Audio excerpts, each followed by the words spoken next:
सो hey guys welcome back, स्वागत है आप सभी लोगों का एक और नई वीडियो में। तो अब फाइनली पोकेमॉन जर्नी एंड हो चुकी है, बट यहाँ पर हमें काफी सारे यूनिक मूवमेंट्स देखने को मिले थे जो कि हमें दूसरे रीजन में देखने को नहीं मिलते। तो आज हम ऐसे टॉप 20 फैक्ट्स देखने वाले हैं पोकेमॉन जर्नीज के बारे में। सारे फैक्ट्स काफी इंटरेस्टिंग हो गए, तो लाइक करना मत भूलना, चैनल को सब्सक्राइब करके बेल आइकन कॉल पे सेट कर देना। अब वीडियो को स्टार्ट करते हैं, लेट्स गेट स्टार्टेड। स्टार्ट करते हैं फैक्ट नंबर 1 के साथ। फैक्ट नंबर 1, पोकेमॉन जर्नी सबसे पहले ऐसी सीरीज थी जहां पर जेसी ने कोई भी पोकेमॉन नहीं पकड़ा था। इससे पहले कैंटो से लेकर अलोला तक जेसी ने हर एक रीजन में कोई ना कोई पोकेमॉन पकड़ा था, सिर्फ पोकेमॉन जर्नीज को छोड़कर।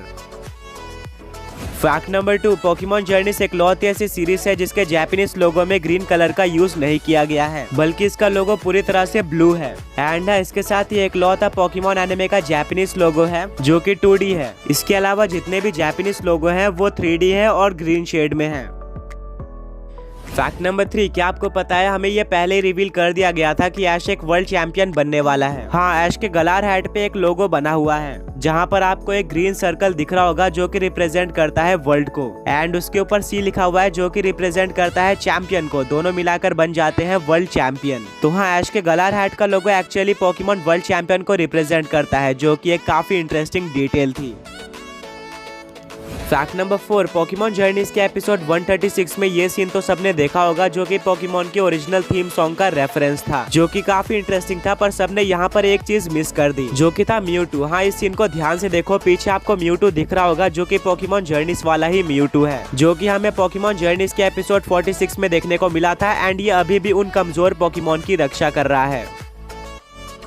फैक्ट नंबर 5, अगर मैं आप लोगों से पूछूं कि पोकेमॉन एनिमे में किस पोकेमॉन ने सबसे ज्यादा अटैक का यूज किया है, तो आपका आंसर डेफिनेटली ऐश का पिकाचू होगा, क्योंकि उसको सबसे ज्यादा स्क्रीन टाइम मिला है। वेल हाँ, ये मास्टर डे टूर्नामेंट से पहले सही था, पर अब लियोन के चार्जार्ड ने ऐश के पिकाचू को सरपास कर दिया है। पिकाचू ने 19 मूव का यूज किया है पूरे पोकेमॉन एनिमे में, और वहीं पर लियोन के चार्जार्ड ने सिर्फ एक ही रीजन में 20 अटैक का यूज कर लिया है, जो कि पिकाचू से ज्यादा है। एंड हाँ, यहाँ पर हम जी मैक्स मूव और जी मूव को भी काउंट कर रहे हैं।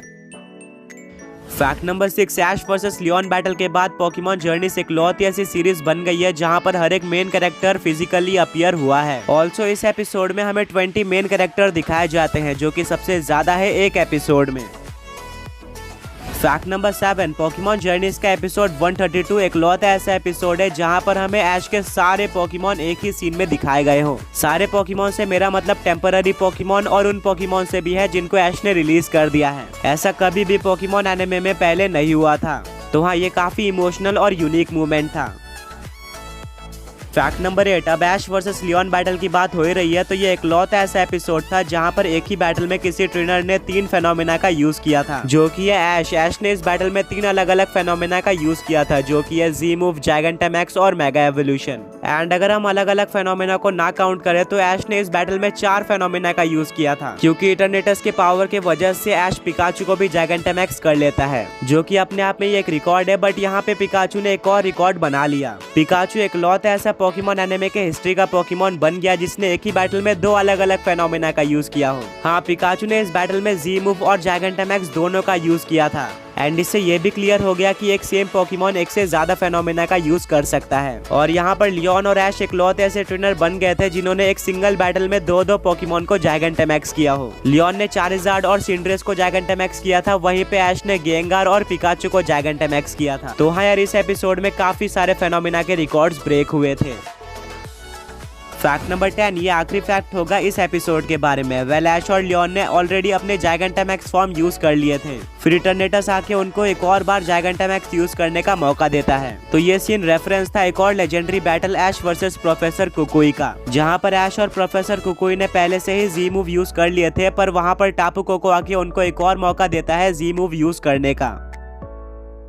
फैक्ट नंबर 11, अभी तक पोकेमॉन एनिमे की 23 मूवीज आ चुकी है। एंड आपको ये नहीं पता होगा कि पोकेमॉन की हर एक मूवी जुलाई में रिलीज होती है। एंड इसी तरह से ये सारी की सारी मूवी जुलाई में रिलीज हुई है, सिर्फ एक मूवी को छोड़कर। एंड वो मूवी पोकेमॉन जर्नीज में आई थी, जो कि है Pokemon movie secret of the jungle. ये जापान में दिसंबर 25 को रिलीज हुई थी। वेल, इसको भी जुलाई में रिलीज करने का प्लान किया गया था, पर कोविड-19 की वजह से इसको डिले करना पड़ा।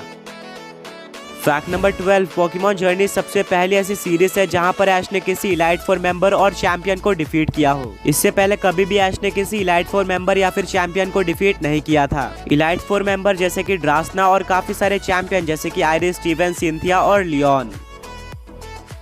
फैक्ट नंबर 13, ये इकलौती ऐसी सीरीज है जहां पर ऐश ने एक से ज्यादा फुल बैटल में पार्टिसिपेट किया हो एंड वो सारी बैटल जीती भी हो। फैक्ट नंबर 14, पोकेमॉन जर्नीज के एपिसोड 1 में हमें ऐश के पिकाचू की बैक स्टोरी दिखाई जाती है जहां पर वो पीचू होता है एंड उसके ऊपर कॉफिंग्स और एकन्स अटैक कर देते हैं, जो कि रेफरेंस था जेसी और जेम्स के एकन्स और कॉफिंग का, जो कि उसके ऊपर अटैक करते रहते थे।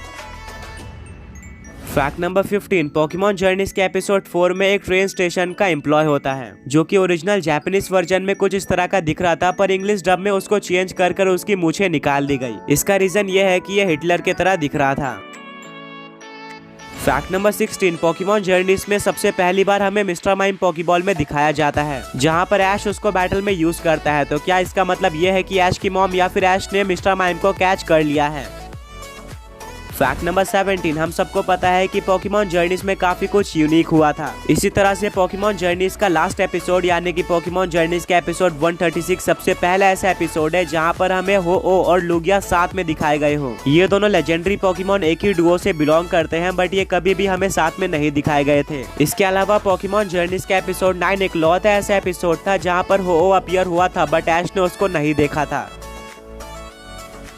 फैक्ट नंबर 18, ऐश के चार्जार्ड और ऐश के गेंगार की बैक स्टोरी लगभग सेम है जहां पर दोनों ही पोकेमॉन्स को उनके पुराने ट्रेनर ने झूठ बोलकर एक जगह पे छोड़ दिया था, पर फिर वो वापस नहीं आए और दोनों ही पोकेमॉन अपने ट्रेनर से काफी ज्यादा प्यार करते थे। और फिर दोनों ही पोकेमॉन को ऐश कैच कर लेता है और आगे जाके वो अपने पुराने ट्रेनर से भी मिलते हैं, पर दोनों पोकेमॉन अपने पुराने ट्रेनर्स को काफी बुरी तरीके से हराते हैं और उनके साथ जाने से मना कर देते हैं और फिर वो ऐश के साथ जाने का फैसला करते हैं। तो हाँ, दोनों की स्टोरी बिल्कुल सेम है एंड इससे भी इंटरेस्टिंग चीज हमें तब देखने को मिलती है जब ऐश फाइनली पोकेबॉल फेंककर गेंगार को कैच करता है। उस टाइम ऐश के टी शर्ट पर चारमेंडर था, जो कि यार दोनों के सेम बैक स्टोरी को बताता है। फैक्ट नंबर 19, पोकेमॉन जर्नीज में हमें काफी मिस्टीरियस पोकेमॉन म्यू की स्पेशल पावर्स देखने को मिली। अभी तक हमें म्यू की ज्यादा पावर्स देखने को नहीं मिली थी पोकेमॉन एनिमे में, और हमें म्यू ज्यादा दिखाया भी नहीं जाता, पर पोकेमॉन जर्नीज में गो का गोल है म्यू को कैच करना। जैसे कि काफी सारे पोकेमॉन है जो कि दूसरे पोकेमॉन में बदल सकते हैं, जैसे कि डिटो, पर म्यू इकलौता ऐसा पोकेमॉन है जो कि एक ही टाइम पर 2 अलग अलग पोकेमॉन में बदल सकता है। और फाइनली फैक्ट नंबर 20, ये रीजन ऐश और पिकाचू का लास्ट रीजन होने वाला है। आप लोगों को ये बात तो पता चली गई होगी, इसके बाद ऐश और पिकाचू के लास्ट 11 एपिसोड आने वाले हैं।